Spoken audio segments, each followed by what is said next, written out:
Новините от Русе. Ремонт и обновяване на две спортни площадки в Русе предвижда общината. Едната се намира североизточно от блок 305 в квартал Чародейка Г-Север, а другата при блок Родопи и квартал Здравец Север. Ремонтните дейности предвиждат възстановяване на оградните пана, полагане на бордюри и асфалтова настилка, демонтаж на стари съоръжения и оборудване на спортните игрища. Това включва ремонтиране на футболните врати и поставяне на баскетболен кош. Стойността на ремонта на двете игрища е около 43 000 лева с ДДС, а срокът за изпълнение изтича в края на месец октомври. Започна ежедневна дезинфекция на контейнерите за съхраняване на битови отпадъци, разположени на територията на Русе. Дейността се извършва по предварително изготвен график от дружество Титан.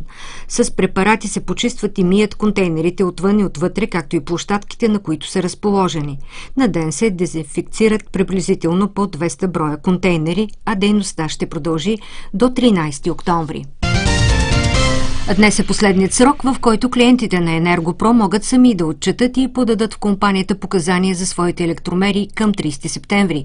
Компанията обаче си запазва правото да провери достоверността на декларираните данни. 7 съдии от Франция, Германия, Италия, Холандия и Полша идват в Русенския административен съд. Магистратите гостуват в рамките на обменна програма на Европейската мрежа за съдебно обучение, чийто партньор е Националният институт на правосъдието. В рамките на 4 дни те ще се запознаят с правосъдната ни система, както и с функциите и компетенциите на съдебните институции на територията на Русе.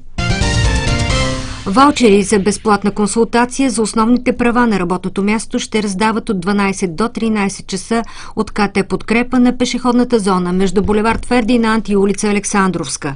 Експерти от синдиката ще разясняват трудовоправни въпроси за пазара на труда, обучението, квалификацията, младежките дейности и безопасността при работа. Голямо количество спортни стоки, имитиращи световно известни марки, разкриха в камион с турска регистрация служителите на Митница Русе. В тир, управляван от турски граждани, са открити 1185 комплекта анцузи, 590 чифта маратонки с надписи на търговските марки Adidas и Nike.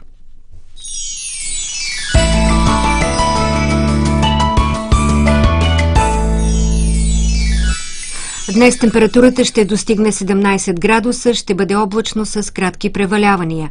Утре ще бъде слънчево, минималната температура ще бъде 11, а максималната 19 градуса.